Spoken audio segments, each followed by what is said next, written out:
Hello, welcome to Free Maths Lessons, and today we're going to be looking at paper 3 that you're going to be taking in June 2023, 14th June 2023, next Wednesday, and I'm going to be looking at the AQA, so all the topics that people are predicting to possibility of them coming up. Obviously, you still be revising approximately 24 to 25 topics in this video, okay, regardless whether they come up or not, but there is something related to those topics will come up in that exam. Okay, so averages question from the diagram. Okay, so if you can't read through those clearly, just bear with me. I will attach this documents in the link so you can actually look through it yourself, download it and go through it yourself. Okay, so record was kept the number of days, that's 25 students were absent, one term. By the way, this is for the foundation, AQA foundation, paper 3. So if you're revising for it, you can actually look through these topics. 8 students were absent for 3 days and so on. So always understand the table. Before you start answering the question, make sure you understand the table. What is actually this table or the diagram or the frequency diagrams is telling you, what actually it means when you look at the diagram. So again, remember, that's number of days they were absent from the school or whatever that was, basically saying the record was kept 25 students were absent one term. So in one term, if you only miss school one day, how many students were there that missed the school only one day? So there are 5 students missed the school for one day. These 6 students, because that's the number of student frequency here, missed 2 days of the school in that one term. So work out the mean number of days absent. So we want to look at it, how many people missed how many days. Okay, so that will help you work it out. If these 5 students missed one day a term, so they missed in total 5 days. These 6 students missed 2 days. Okay, so every student, these 6 of those students missed 2 days. The total of days were absent for these 6 students were 12. Okay, understand that? 6 times 2 gives you 12, because 12 days they were absent for 12 days. These 8 students were absent for 3 days. So they were in school for 24 days in total. 4 days absent, that will be 8, because only 2 students were absent for 4 days. And then the last one, these 4 students were absent for 5 days, so we get 20. And how many students were there altogether? 25 students. So we're dividing 69 by 25 will give you the mean. So the mean value will come from 69 divided by 25. Again, I will just use it. You are allowed to use calculator, so you quickly add those numbers up. 5 add 12, add 24, add 8, add 20. It does add up to 69, and then divide that by 25, because we looked at 25 students altogether. Okay, those are the were absent, so we get 2.76 days. So they were absent for 2.76 days on average. Okay, they missed 2.76 days a term on average. Every single student would have missed 2.676 days. The next topic we're going to be looking at is error interval. So when you rounding number to 3 significant figure, it rounds to this 6.37. Error interval means generally you're looking at the lower bound and the upper bound. So when you're trying to round numbers and you're rounding this number to 3 significant figure,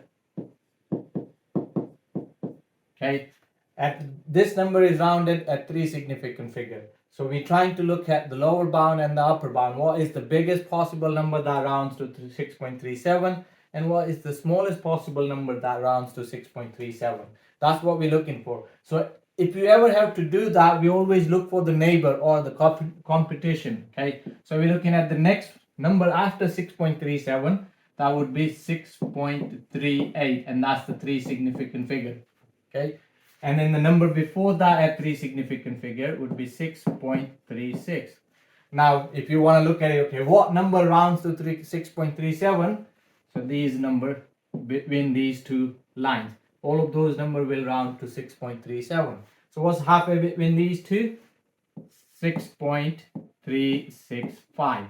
So that's the lowest number that rounds to 6.37. Everything above that will round to 6.37, and that number would be 6.375, and that's the highest value. Obviously we cannot round that to 6.37, that will round to 6.38, but anything even a tiny bit smaller than that number will round to 6.37. So we're looking for number that's less than 6.375, and number that's greater than or equal to 6.375 will round to 6.37, and that's error interval. So we need to choose just which one would that be. So we're looking at 6.365, 6.375, and that is the correct option that we needed to choose. Okay. And doesn't matter what you rounded, you always write it down at the top. If it was rounded to nearest 2 decimal place, that's still going to be the next number after this at 2 decimal place, and that's lower bound, and that would be your upper bound. Next thing we're going to be looking at is the standard form. Okay. Work out 2000 times 70,000, give your answer in standard form. Okay, you can work out the answer first and then write your answer in standard form. That's the one thing you can do. 2 times 7 gives you 14. Then I'll just count the zeros. Okay, 3 zeros after that, that means multiplying by 1000, so I'm going to add those 3 zeros. And then you got 4 zeros after that, so I got to add those 4 zeros. Okay, so that's my answer, but I need to put that in the standard form. Again, if you're counting zeros, always put the commas. So that's 1,140 million. That's what we got basically. Okay, so anytime you're writing number in standard form, you always have to have that form: a times 10 to the power n, and your value of a has to be less than 10 but greater than or equal to 1. So that number has to be between 1 and 10. So where would I put the decimal? So this 140 million becomes between 1 and 10. If I put the decimal at that place here, okay, so I can say that would be 1.4 times 10 to the power something. Now we're going to count the powers. 1.4 times 10, 10 squared, 10 cubed, 10 to the power 4, 10 to the power 5, 6, 7, and 8. So when I multiply 1.4 by 10 to the power 8, it will give me 140 million. So that's my answer in standard form. There's another question on the standard form where you have to work it out. 1.8 times 10 squared divided by 3 times 10 to the power negative 1. Again, you are allowed calculator. You can put that in the calculator. If it works it out, that's brilliant. And then you can change that into ordinary number, because it's going to be calculator paper. If you're working in the standard form in the calculator paper, that's really good, because you can actually put these numbers in the calculator. Okay. So if you're dividing 1.8 divided by 3, you can just divide the normal numbers. Okay. And using calculator, I'm not going to bother trying to do it in my head. Will give me 0.6. And then you're doing 10 squared divided by 10 to the power negative 1. Okay. So when you're dividing the power with the same one, you take away. So I got 10 to the power 2. Take away negative 1 will give you 10 to the power 3. Again, that's not in standard form. I need to have the first number between 1 and 10. So I need to write 0.6 as 6 times 10 to the power negative 1, because I'm going moving decimal one place to the left. 10 to the power negative 1 times 10 to the power 3. Again, when you're multiplying the same things, you add the powers. So negative 1 add 3 will give you 6 times 10 to the power 2.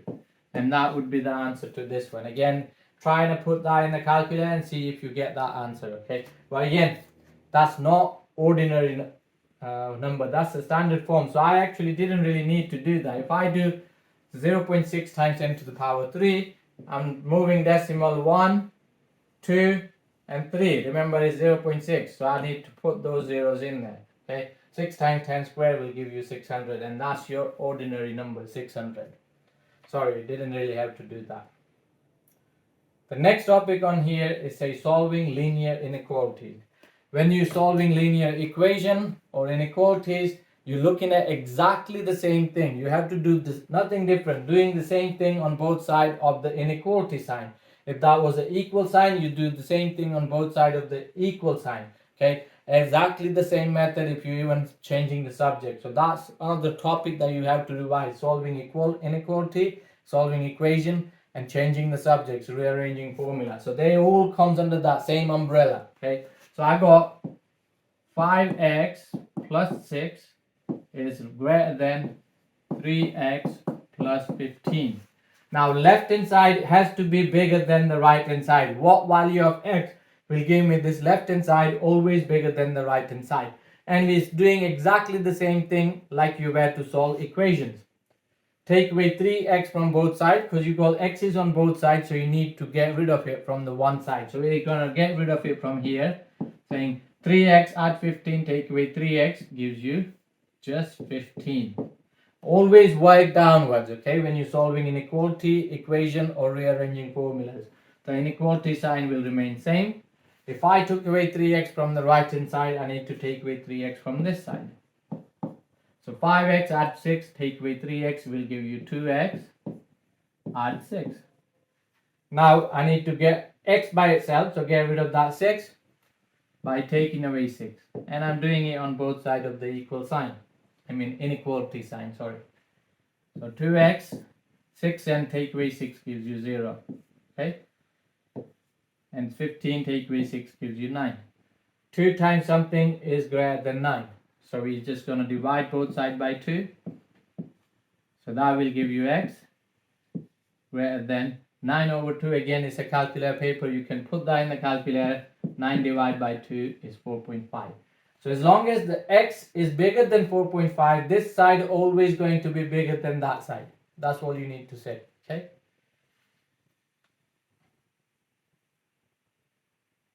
Next one, it says circles and sectors. Also, you need to know the names of the parts of the circle. So you're going to cover both of those in that one thing. Okay? So the black line around that blue circle is circumference.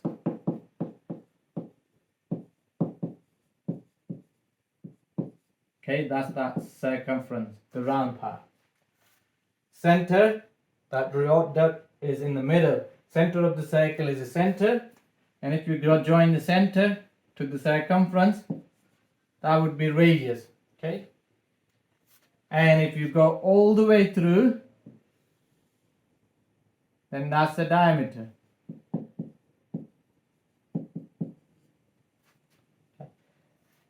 Diameter, radius, 2 radiuses makes the diameter. Then you can draw any line that cuts the circle into 2 segments. That line is called chord. And any line that touches the circle exactly at one point, let's say, is called tangent. And then all you need to look at is this is called segment. So when you have the chord that's cutting into 2 segments, minor segment, that's major segment. And if you look at it like in terms of slice of pizza, so when you take the slice out like from the center with the 2 radiuses, this inside area is called sector. Minor sector, and this is the major sector. And this line here, the red line that I just drawn, or anywhere outside one, is called arc. Small part of the circumference is called arc. I think we looked at pretty much all the different parts of the circle. That's it. And the area of the circle and the circumference of the circle formulas are given to you in the formula sheet, so you don't have to remember it. But just in case, pi r square is the area, the radius square, and then multiply by the pi button in your calculator. Okay? And circumference comes from pi times the diameter. That's it. So whatever the diameter is, multiply by pi, and you get the circumference. That's the length around the circle perimeter of a circle.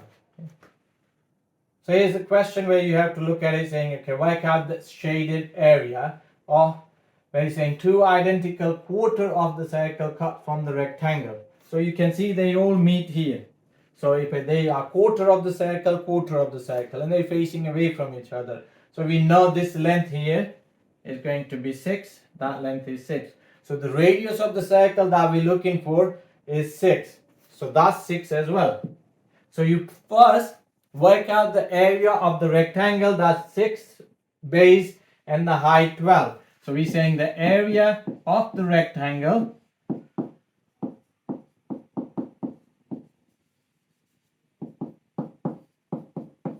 is 12 times 6 centimeter, which gives you 72 centimeters square. So the total area of the rectangle would be 72 centimeters square. Now we need to work out the area of the half a circle. 1 quarter here, 1 quarter here, that has a radius 6. So what's the area of the circle that has a radius 6? So the area of the circle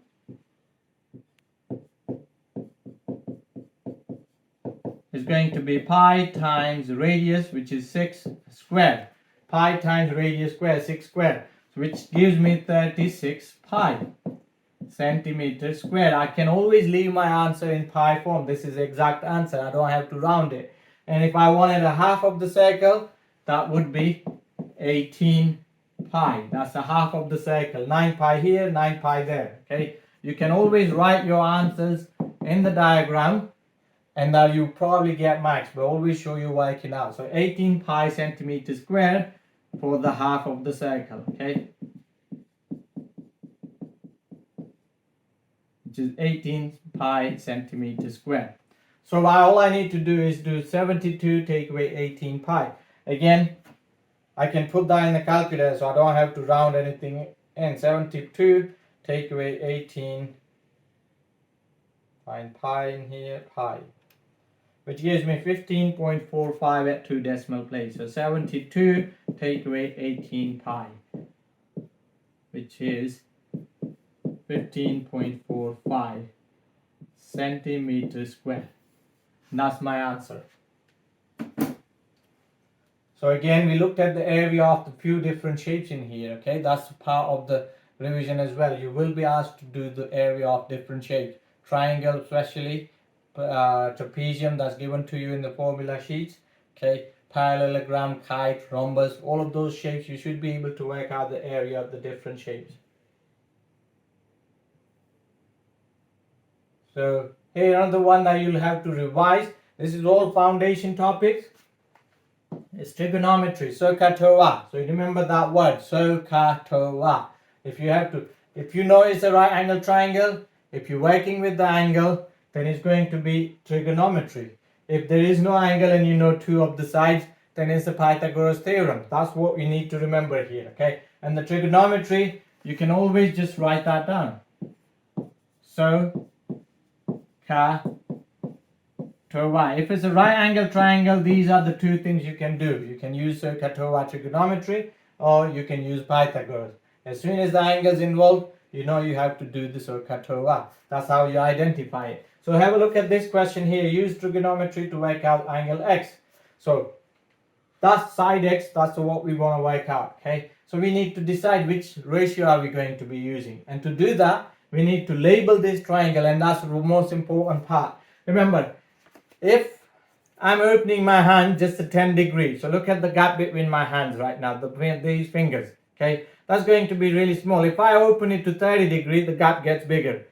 40, 50, 60, 70, 80, 90, okay? That's the biggest gap I'm getting right now at 90 degree angle. If I'm opening any more, then it's not going to be any bigger, okay? So the angle side that's opposite of 90 degrees is always going to be the biggest side, and we know that as a hypotenuse, these h, okay? H there and h there.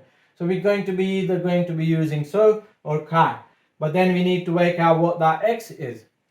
That's opposite of our angle that's given to us. Okay, so therefore that's going to be opposite, and then the side that's next to the angle is known as adjacent A. Why is it called? Because it's right next to. That's what it means. Adjacent means right next to each other to the angle. You might say 10 is right next to the angle as well. But that 10 we already identify as a hypotenuse, so this side here is adjacent. And you can see there is nothing to do with adjacent. We're looking for the opposite. We don't know the adjacent and we're not looking for it. So which one of these ratio will tell you O and H, or what uses O and H? You say so. So we write that down, okay? So this is the one that we're using. And what it means is S stands for sine of an angle. So sine of 30 degree. Whatever the angle is given to you, sine of an angle. And you're always going to get opposite over hypotenuse. So opposite is x and the hypotenuse is 10. So again, solving equation or rearranging formulas. If I wanted to get rid of that 10, how do we do that? Multiply both sides by 10.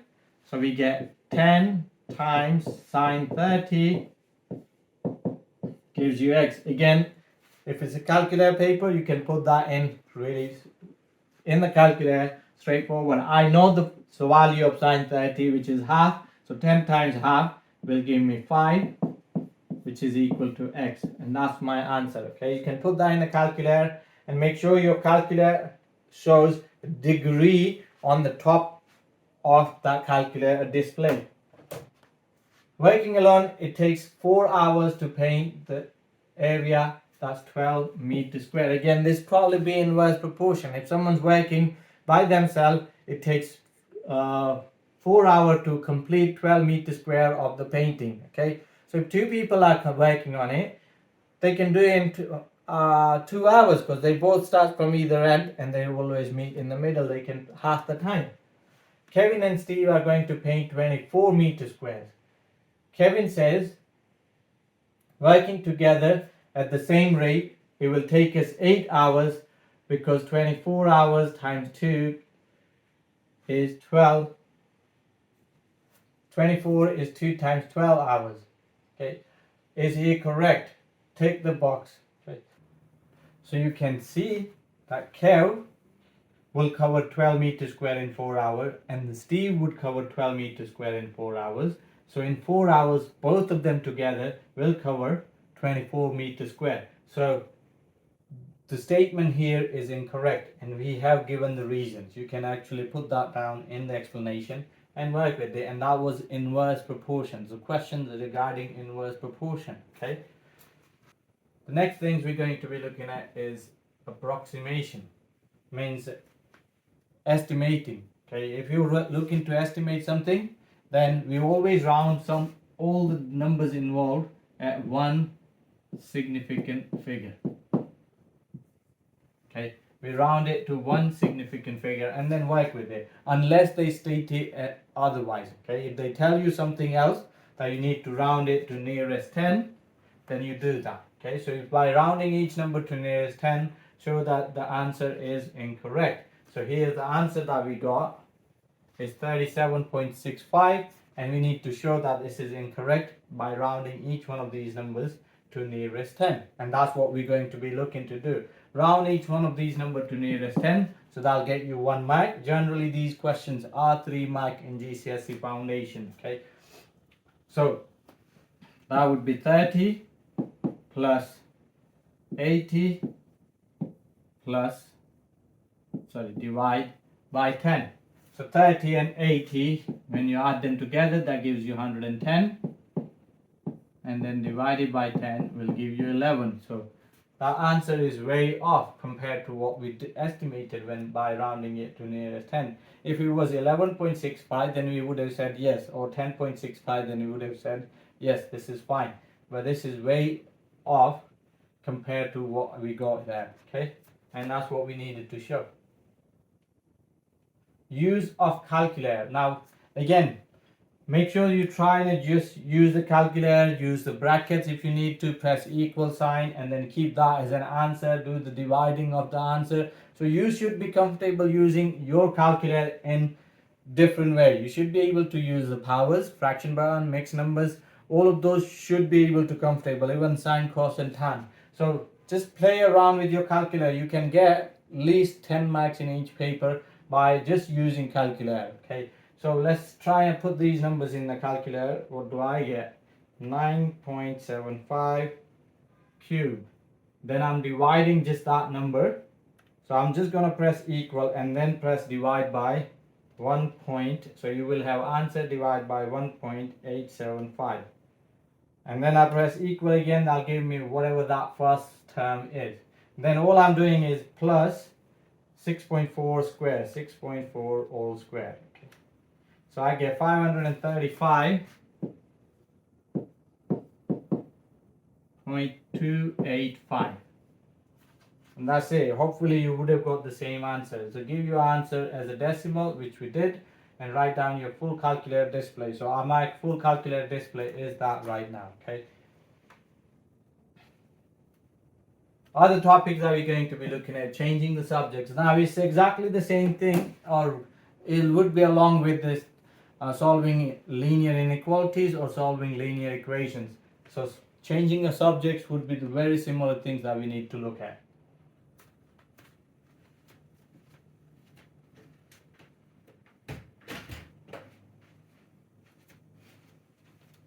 So if I write that expression down or a formula down, y is equal to 1 over square root of x plus 1. And we need to make x the subject. Okay. Now x is at the bottom and within the square root. So before I do anything, I would want to have the x plus 1 on the top. So one of the way you can do is flip both sides. What I mean by flip both sides, this is y over 1. If you flip them over, you get 1 over y is equal to square root of x plus 1. Now all I need to do is get rid of the square root first before I do anything with that plus 1, because the square root is x and plus 1 both within the square root. So we're going to square both sides, and if I square this side to get rid of the square root, the square and square root are opposite of each other. So on the right hand side we get x plus 1. And on the left hand side we get 1 over y squared, or 1 plus y, 1 everything squared. Okay. And then all I have to do is take away 1 from both sides. So I get 1 over y squared, take away 1, which is equal to 1. Okay, so I'm taking away 1 from both sides. Plus 1 minus 1 gives you 0. So you're left with x, and this is what we get. So we change the subject. Now this was slightly trickier compared to what you might generally get. Okay, you could get a lot easier questions. All of these questions I took it from the exam pro, so it's been in the past papers. Okay, all of these questions has been in the past paper. It might have been about 15 years ago, 10 years ago, last year, but they've been a past paper question. Solving linear equations, again same thing. We're looking at to follow the same type of pattern. 10x minus 3 equal to 21. Trying to get x by itself. So get rid of that negative 3 by adding 3 on both sides. So on the right hand side we get 24, and on the left hand side we get 10x. Now divide both sides by 10. On the right hand side you get 2.4, and on the left hand side you get x. So x is equal to 2.4. Similar questions, but another one, but slightly more difficult compared to that one. Okay. Again, I'm going to write that equation down. It's 10x equal to 62.4 minus 3x. X is on the both sides. So you get rid of the x's from the one side of the equal sign. So I say, okay, add 3x on both sides. So minus 3x and plus 3x will give you 0. So if I add 3x on this side as well, we get 13x, which is equal to 62.4. Now to get rid of the 13, we divide both sides by 13. And on the left hand side we get x. 13x divided by 13 is just x. And 62.4 divided by 13. Remember, it would be a calculator paper, the next one you're going to be doing.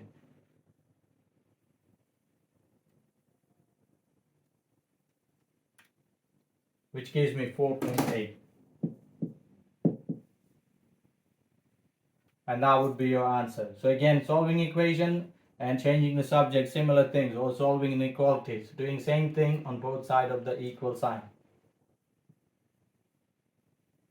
Bearings and compass with the directions. Okay, so bearings will have 3 things you need to remember. Bearing is just angles. You're working with angles when you're working with bearings. Okay, so you always measure your angles from the north line. Okay, so north line is important, and I'll tell you that up the page, generally that's where it would be. You always measure the angle in the clockwise direction, and you write here as a 3 digits, okay? 3 figures or 3-digit answer. So if you get angle 15 degree, you write here as a 015. But you always measure it from the north line, and you always measure it in the clockwise direction. So C and D are points on the centimeter grid, and the scale is 1 to 1000. Okay, that's generally been given. Even when you expand the maps on the map, they will tell you what you see, how big that small thing is in the maps. Okay, work out the bearing of D from C. So from C means I'm going from here, okay, from the C, and I'm going to D. It's really important where it says from. So you're measuring your angle from there, from the north line. So this is your north line up the page. Then you measure it clockwise direction. So in this direction here, if you're going C to D, so that angle we're trying to work out. It's just a straight line, and a straight line is 180 degrees. And that's already in 3 digits. So we just write your answer down as 180 degrees in 3 digits.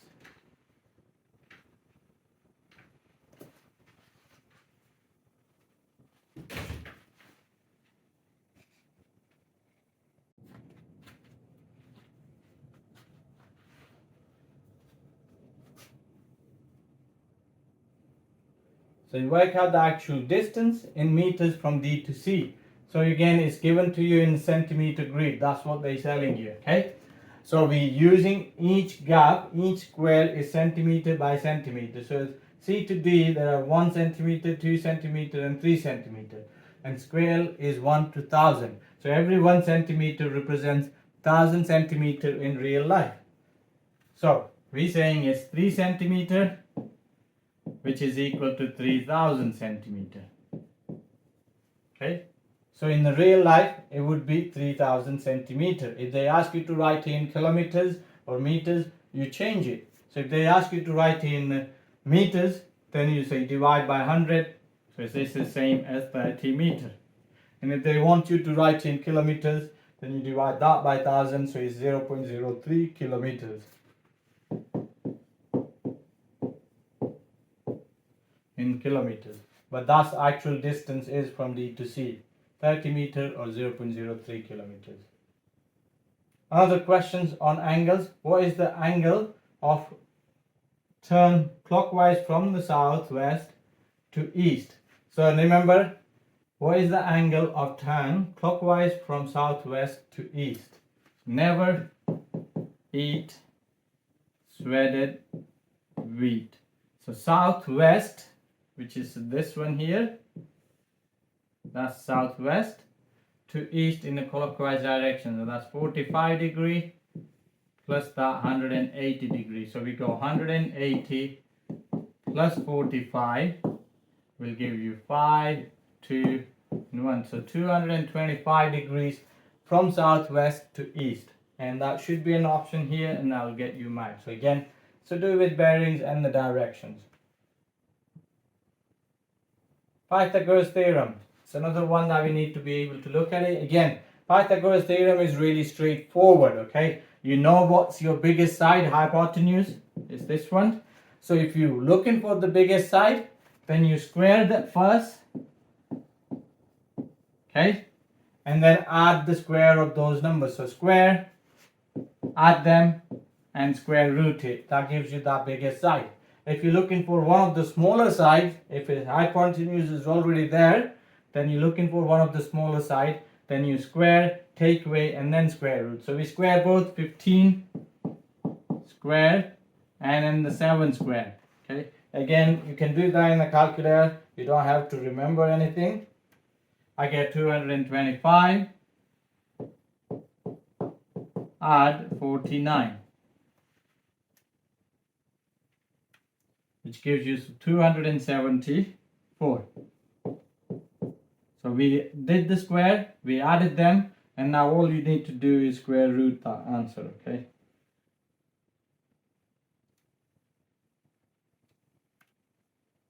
Which is 16.5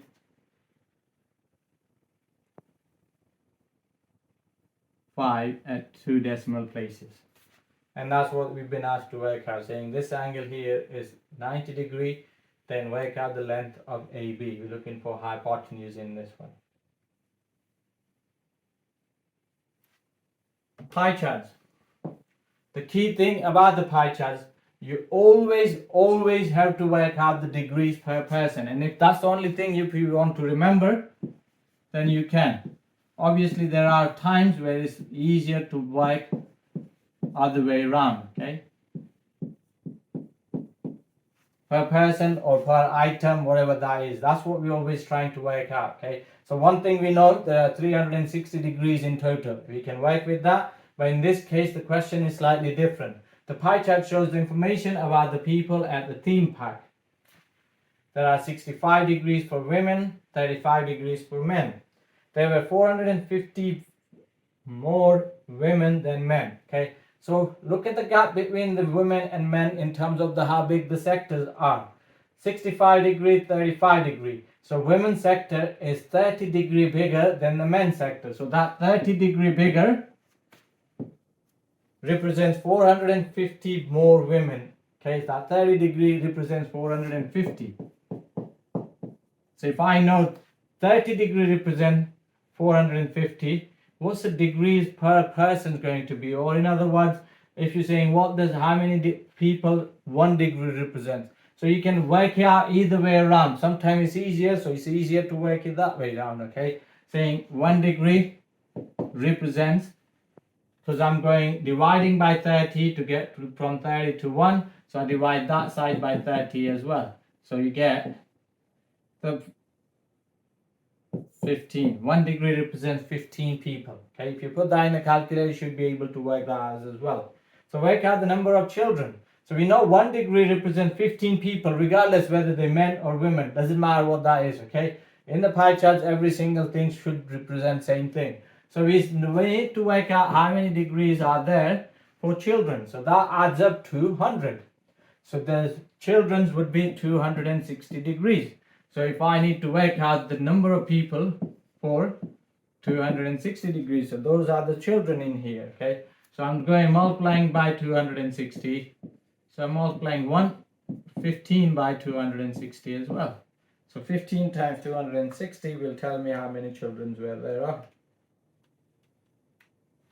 So there are 3,900 children altogether in the theme park. Drawing and using a straight line graph.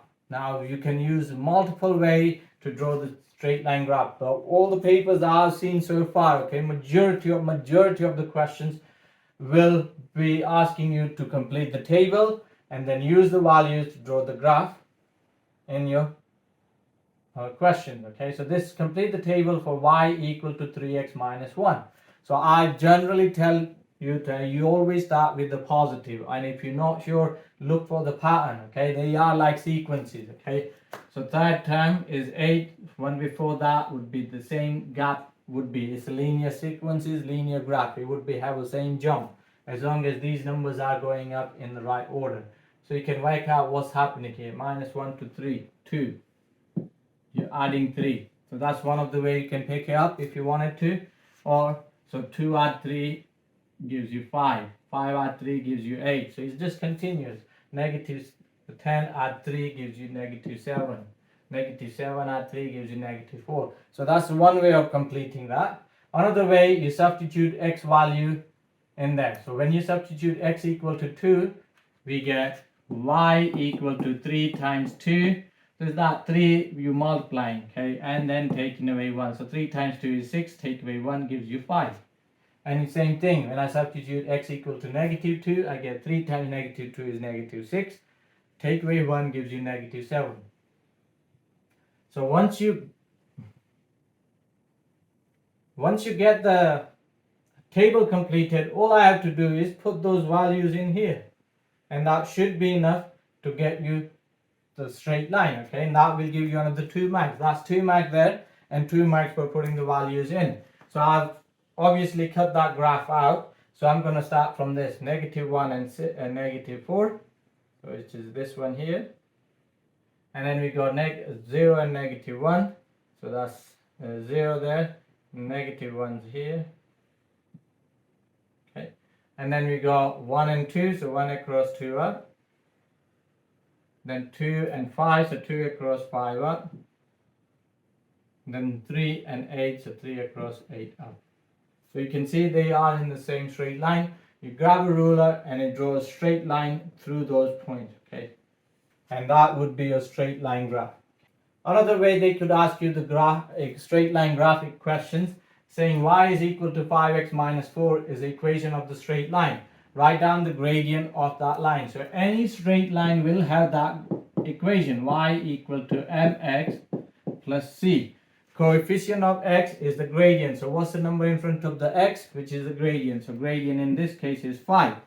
Write down the y-intercept of the line in that. So x value, when x is 0, it would be going through this y-axis, okay? When x is 0, y value would be, so we put x equal to 0 in there, you get y value to be -4 when x is 0. So that's the coordinates of the y-intercept. Areas of shapes. There are multiple different questions you can look for, okay? You make sure you revise every single one of those. And main one is that triangle one. The rectangle is base times height, okay? And one other thing you need to remember, base and height will always be perpendicular, means at 90-degree angle, okay? Remember, when you measure your height, you put the measure tab at the foot of your feet and then measure it up, basically. You're not going to put it about 5 foot across from you and then measure it. You all probably turn out to be 2 feet taller than what you actually are. So base and height always perpendicular. And the area of the triangle is base times height. And if I do base times height, it gives me area of the rectangle. And I only want half of it. So it's a base half times base times height, okay? Or you do base times height and divide it by 2. So that's what we're going to be doing to answer this question here, okay? 9.8 multiplied by 2.6. That gives me 25.48 centimeters squared. Because we're looking at the area is measured in small squares, centimeter by centimeter squared. Another question that could be slightly tricky, by the way, if you're looking at parallelogram, is also base times height. And again, base and height should be 90-degree angle, okay? And if you're looking at the trapezium, that formula is given to you in your formula sheets. Half A at B, so that would be your base, and then multiply by the height. So that's still base times height, but this time you're doing a half of it because it gives you double the area what you're looking for when you do A at B. And then we got the circle. That's also, these two are given to you in your formula sheet. Circle is also given to you as a pi r square, pi times radius square. So circle has a radius 11.5 centimeter. What is the area of the circle? So we do 11.5 squared and then multiply by pi. There's a pi button in your calculator, you can use that, and that could give you answer as a decimal places, or you can write it as in terms of pi. So we get 415.5 at 1 decimal place. Okay, and that's in decimal. If you're doing that, so you do 11.5 square first and then just put pi next to it if you're writing in terms of the pi. There's another one. Here's a triangle and a rectangle. Not drawn accurately. A and B are positive integer. Which shape has the larger perimeter? Okay, you must work out the expression for both. So working out the perimeter of this one is very straightforward. You add all the lengths together. So we're adding 4a plus 7b to 2a plus 3b, add 5a plus b. So we can collect all the a's together. So we're adding 4a, 2a and 5a. That gives me 11a. And then we add all the b's together. So 1b, add 3b is 4b, add 7b gives you also 11b. So it's 11a add 11b. Whereas this one, make sure you write down the opposite. It's a rectangle. So this side would be a plus 4b. and that side would be 4a plus 2b. So again, 4 and 4 is 8, add 1 gives you 10a. And then we got the b's, 4 and 4 is 8, add 2 gives you positive 12b. So 6 and 6 here, 12b. So we have 10a plus 12b, where this one is 11a and 11b. And they're both positive integers. And the question is, which shape has larger perimeter? So the difference here is a. And if I do that, take away that, you get a minus b. So if a is bigger than b, then that would have bigger perimeter. If b is bigger than a, then that would have bigger perimeter. If a and b are exactly the same, then they both would be equal. And that always depends on that, basically. Saying a is bigger than b, then triangle have bigger perimeter. And if b is bigger than a, then the rectangle have bigger perimeter. And if they both equal, then they would be exactly the same for both of those. Work out the area of shape A and shape B. Give your answer in terms of smallest. Okay, and that's need to be written in the ratios. So that's 4 square across, 1, 2, 3, 4, 5. 5 square up. So the area of shape A is 20 centimeters square. And then the area of B is 1, 2, 3, 4, 5, 6, 7, 8, 9, 10, 11, 12. So the area of B is 12 centimeters square.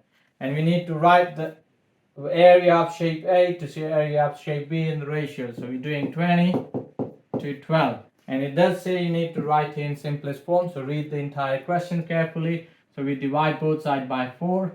We get 5 to 3.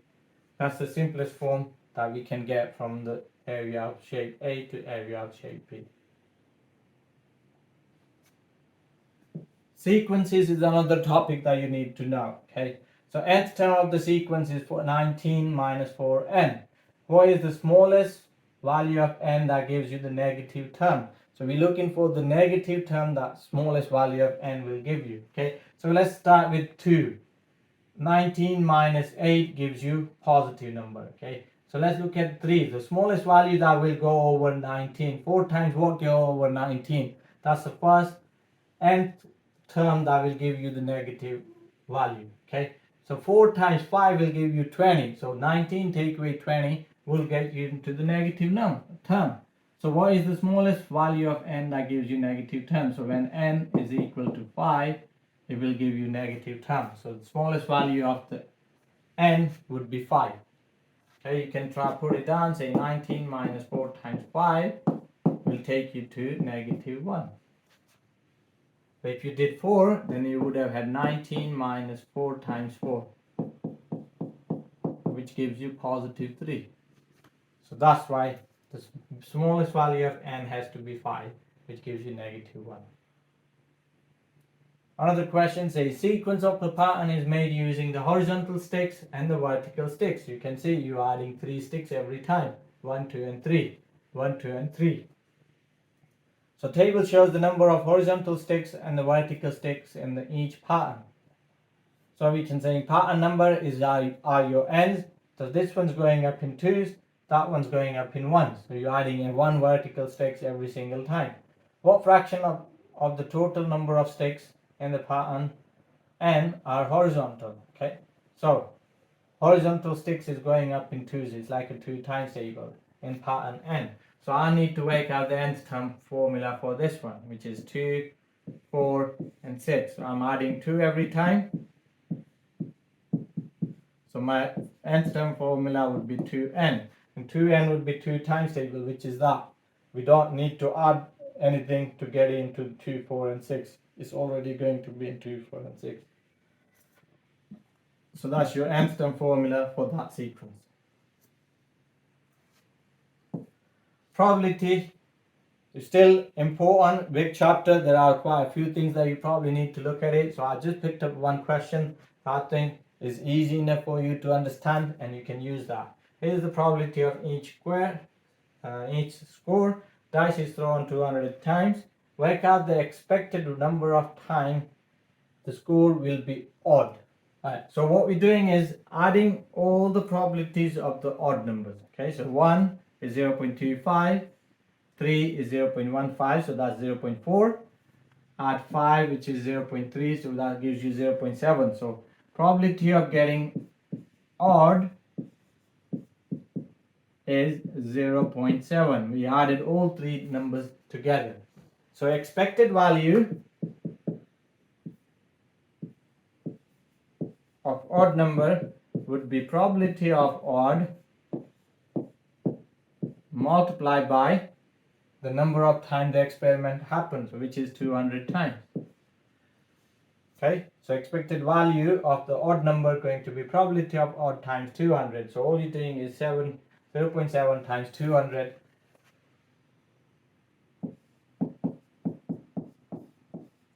That gives you 140 times. Okay, so you are expecting the dice to land on odd numbers 140 times in 200 throws. Spinner has 5 sections. Write down each section. Write a number in each section so that a number of all different factors of 100. Okay, so numbers are all different factors of 100.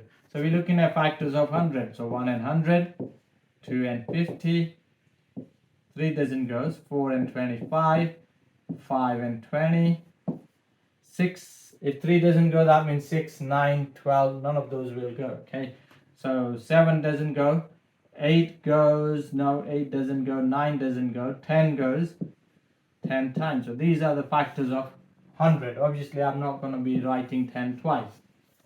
So now saying, okay, I need the 5 numbers that's going to be from there. Probability of single digit number is 3/5. 3 of those numbers going to be single digits from here.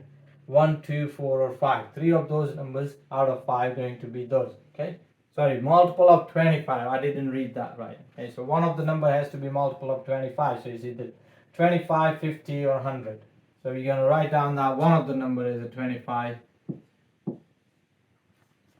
50 or 100. So let's say 125.